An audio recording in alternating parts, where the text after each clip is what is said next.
Think I can fly. Think I can fly when I'm with you.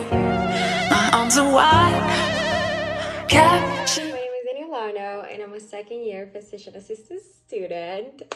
It's so weird to say it just because I think the last video is like a mid-check on where I was in PA school, my first year didactic, and then the video before that was when I first got accepted. So it's like very, very weird and like different versions of me.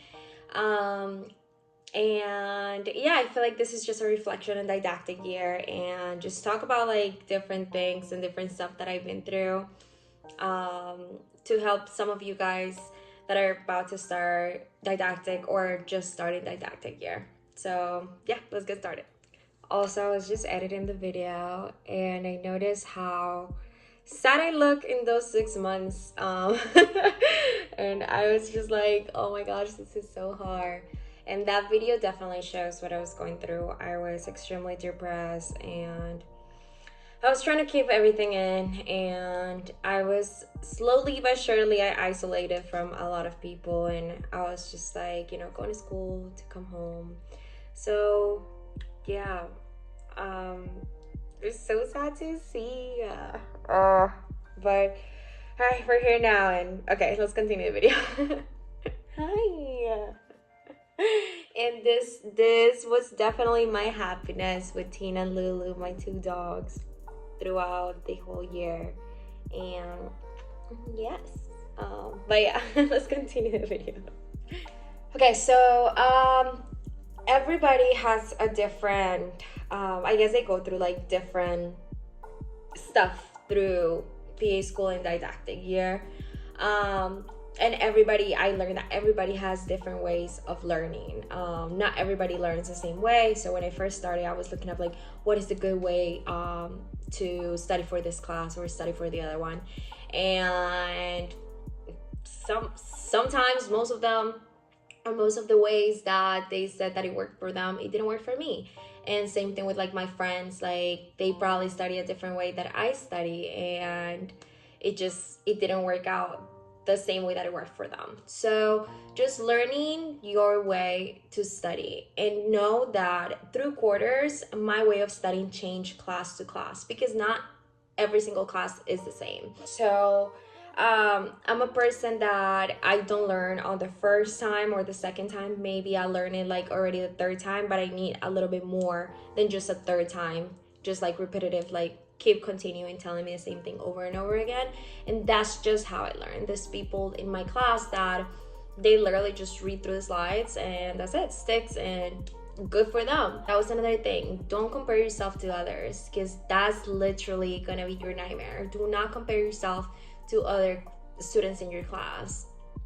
We have very, very, very smart people in my class. Like they are so smart, and they just have different ways of learning, or the experiences that they have before going into PA school were better, or they were paramedics, or they did this. So it's just completely different. And at the beginning, I was in that stage of like, oh, like let me compare myself to this, and like this person got this and I didn't get this. So it was very toxic of me to compare myself to others, that I started like not even caring anymore, because I am my own person and I know how I learn. I'm a very slow learner, but that's okay. Another thing, depression is real. I never had any kind of like depression or anything like that. But when I started PA school, it was something real. It happened. I was going through a huge depression, and I just didn't realize it until I was like, okay, well, I'm having mental breakdowns all the time. I feel like I don't want to do this anymore. I was beating myself down for a lot of things, and I was like, I don't know if I want to do this anymore. It does take a toll on you. PA school is not easy. Same thing as like medical school is not easy. Like this is not an easy journey. For anybody that tells you, oh, PA school is a piece of cake, you got this, like, no. Hopefully you're not hearing that it's a piece of cake, because it's not. It is tough. Even for the people that actually learn quick, it is tough. we do have a lot of things that we had to do. We had to study for like 2 to 3 exams a week, and it was very like time consuming, and all you were doing at all times of the day literally was studying. Like, my schedule, everybody has a different schedule. Like I said, people learn differently, but my schedule was very, I study 7 days a week, and I only had one day off, and that was the day on Thursday after we finish class. I will have that, like, the rest of my day off. Besides that, I will be studying. So for example, like, my schedule on Monday, like, let's just say if I start at 9 and then I finish like at 4 or 3, then I will go home. I will have like 1 hour or like 2 hours for myself, like to cook and whatever, take my dogs out, go to the gym, and then come back home, and I will study maybe until like 12 or 1. Some of my friends were like, you're crazy for doing that. I go to bed at 10. That worked for them, but it didn't work for me, just because I'm a person that, like I told you guys, I need to repeat myself over and over again, like different things, and the way that I study is different. It takes me a little bit longer. My first language is not English, it's Spanish. So I didn't know how hard it was until I got into PA school, that my first language is not English. There's some words that a lot of people know that I didn't know. And I didn't know that because it wasn't something that I will see all the time. So like, I didn't know that that was actually gonna be a factor of me trying to understand like different things that was like saying like on a vignette or like a case or something, and then I'll be like, oh, what is that? And I was like, oh, is this? I'm like, oh, like, I don't know that word. But that was also a factor into me trying to study. I am a very slow like reader, so I had to actually like teach myself how to read faster and go through the whole questions faster, because I was running out of time on some of my exams. So I was just flagging questions if I didn't understand, and continue. But at the end of the day, I wasn't able to finish. I will finish my exam, but I wasn't able to go back to the questions that were flagged. So that was something that I had to learn. But yeah, so I was going through a little bit of a depression, and I was like always being so hard on myself. That's another thing that I would say. Don't be so hard on yourself. If you are trying and you're doing your best, like, please be happy with that. Like, don't get comfortable, but don't put yourself down, because if you know you are giving your best, you're giving your all, you are putting the most effort that you can, don't beat yourself up if you don't get like a specific grade if that you wanted or anything like that. I was doing that to myself, and that's exactly what got me to the hole that I was in. I was like beating myself down fourth quarter and fifth quarter.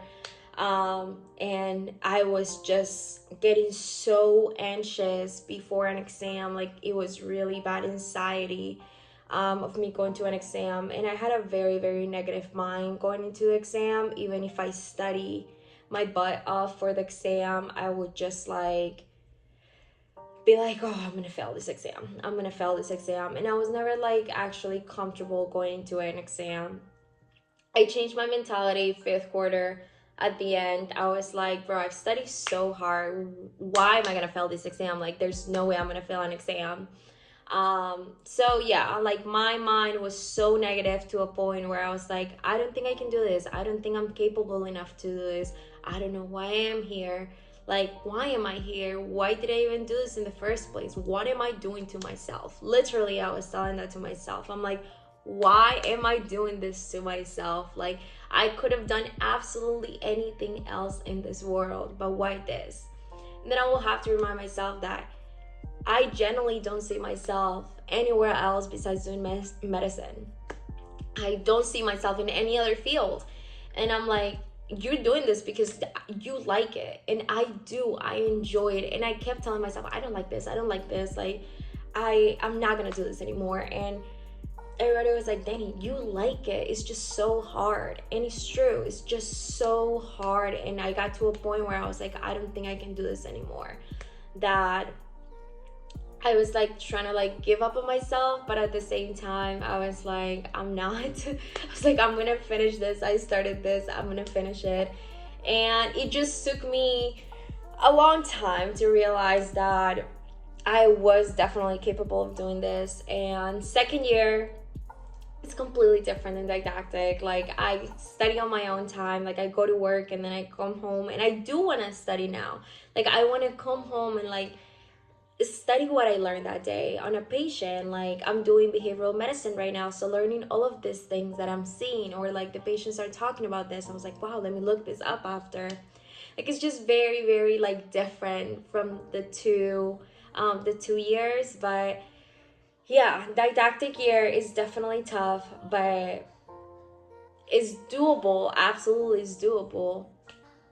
It's nothing that you cannot do. It just takes like hard work and dedication for you to get there. And for me, because it took so much out of me and me studying so much, I was like, am I doing this like right? Like, what am I doing wrong? But I wasn't doing anything wrong. I was genuinely doing my best every single day. I was trying my best in every single little thing that I did. Um, and yeah, I realized that at some point it wasn't even me, it was me and my testing skills, and me like trying to take exams. Like, I was going into the exam very anxious and like very negative minded, and just like all those stuff that I had to like teach myself throughout the quarters. Like, read faster the questions, understand this, actually understand the concepts and not just memorize, like those little things. I was taking different courses for like test taking, and that's okay. Like, it's not to be ashamed of doing those things, because I was doing everything that I could for me to be able to pass my exams, to pass my classes, to be able to get to clinical year, and to be able to maintain my GPA and my grades and everything. So I know a lot of people don't talk about it because it's like, oh, like I'm ashamed for them to know this, but I never care. I feel like I'm a person that I always saw like, I'm doing this for myself. I'm not doing it for anybody else. And I'm happy with what I'm doing. I was just unhappy with the results that I was getting, but it's because I was also in a huge depression after I moved from Florida. After I moved from Florida to Asheville, and it was just like a completely, like, it was a shock for me. Like, it was like a whoa, like I didn't expect it to go that way, but it did. And thankfully, my friends were there throughout the whole thing, and my family was super supportive, and they will do anything. So yeah, I feel like the reflection pretty much is that it was a very tough year, but it was a very doable, and I got it done. Past didactic year, now I'm in clinicals. Super excited to do my second rotation in women's health back in Florida, in Miami, and just continue this journey. And I'm very, very, very excited to see where everything goes after this. And I already see it. I already see the growth that I made from like last year to now. And for me, it was a lot of like, what medication we use for this. And for example, just now for behavioral medicine, a lot of like psych stuff is just medications and knowing your medications. And for me, it was very tough, but I'm a very hands-on learner. I've always been like that. Like, once you get me to a job, I will literally learn everything on the job because I'm doing it. So like now, like literally, like when the patient is talking about the medication, or where my preceptor, the PA, is talking about this medication, or asking me, or testing me, or like quizzing me type of thing, like I know the medication, I'm able to like just say it out loud because I'm practicing and I'm doing it, that it just comes to me way easier. So like I'm telling you, we all have different ways of learning, but there is gonna be a positive in all of this. And I will say, and if they will ask me like, would you do this over again? I don't know. I don't know. I feel like to me it was a very like tough journey that I don't wish that I have to go through that again. That's like the lowest that I've ever been in my whole entire life, and it was just very tough. And yeah, I don't know. Am I happy where I'm at right now? Yes. I went through pretty much everything that right now I'm just like I'm happy where I'm at, and yeah. but but yeah, guys, if you guys have any questions, you guys can go ahead and send me a DM on Instagram, or just yeah, and I'll go ahead and answer you guys. I know there's some like PA students or like pre-PAs that follow me on my Instagram, and you guys are always like sending me cute messages and stuff every single time that I post like an update. So yeah, so I hope you guys enjoyed this video, and I'll make an update at some point in my life again. Maybe when I graduate, I'm like, yay, I finished. I'm about to take the pants. But besides that, I hope you guys enjoyed this video, and if you guys have any questions, just let me know. All right, have a nice day, guys. Bye.